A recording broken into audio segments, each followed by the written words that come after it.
Welcome back, everybody. Do you have a hard time silencing your inner critic? It is something that so many of us struggle to do. But that doesn't mean it can't be done. So here to help us is leadership coach and best-selling author, Tara Morris. Tara, thanks so much for being here.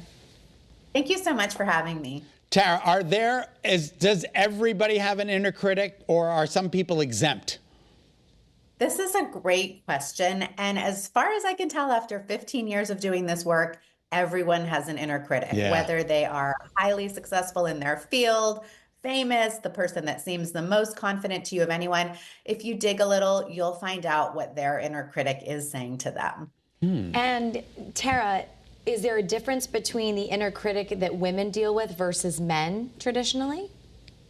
Yeah. So I originally thought, after coaching so many women, that there would be a wide body of research showing, yeah, women are facing more self-doubt.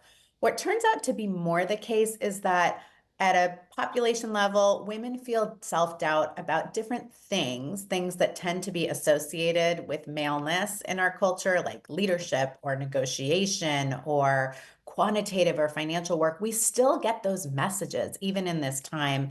And there's some research that shows men might feel more self-doubt about work and tasks that take high levels of emotional intelligence or communication skills. Maybe they got the message that that's the kind of thing they're not good at. So it really is dependent on what messages we absorbed. And we should emphasize here that the inner critic is that self-doubt, which constantly keeps rearing its ugly head.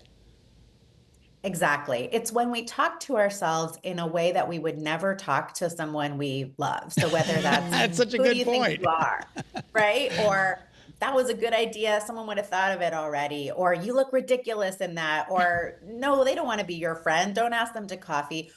It's shocking. I can tell you, after doing workshops on this for 15 years and asking people, tell me what your inner critic is really saying, the things that we're saying to ourselves and the harsh, mean voice we're walking around with is so sad, but it really is not an individual problem. It's a shared problem. And the good news is, as you said, it's not an unsolvable problem, and it's not even something you have to spend 10 years, digging up old wounds to solve. There's some really practical ways you can deal with it. And you have some great tips for us with 5 ways to silence that inner critic. So let's start with that first way. Yes. So the first thing is just to start to notice when you're hearing from your inner critic, because for so many of us, this is the background music that we live with every day in our lives. And so to simply start a practice when you hear a mean thought, like you're ridiculous, or you're too old to start anything, or you're boring, or whatever it may be for you, to just say, oh, I'm hearing from my inner critic right now. And there's a huge difference between that noticing versus just believing that's the voice of truth. We only have about 2 minutes, and I want to get to the other 4, so I'm going to let you take it away. Okay, I'll be quick. So the next thing is to notice, what fear or hurt is this inner critic trying to protect me from? Is it rejection or failure? Then I can get some perspective on what's really going on. Another great practice is to create a character that personifies your inner critic. So is it the mean girl from high school? Is it the stern professor?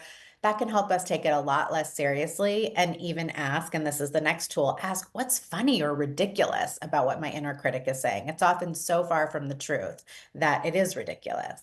And then lastly, and this is the big one, don't wait on confidence. We get this message that we're supposed to be confident to go for our dreams, but the truth is we usually go for those dreams pretty filled with self-doubt.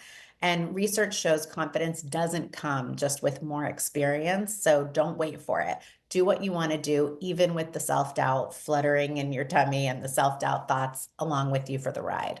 Ooh, my favorite quote is, your dreams are not big enough if they don't scare you. Oh. Right? Absolutely.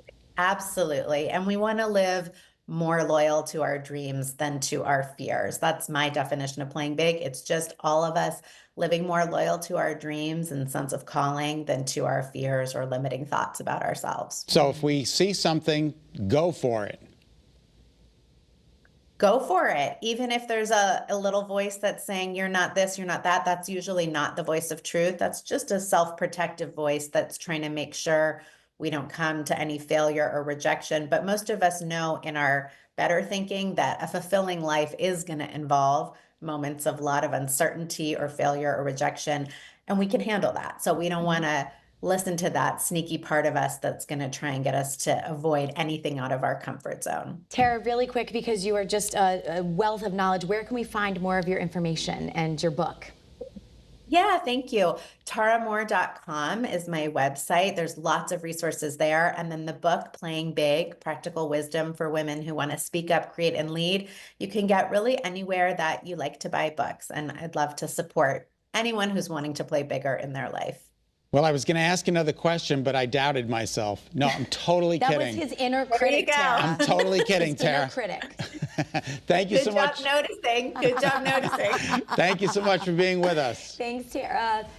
Great care. information. Yeah, she was terrific. I love her. Thanks for being with me. Thank you. I'll join you tomorrow. Excellent. Same time, same place. Is that Same cool? time, same place. All right. Have a great rest of the afternoon.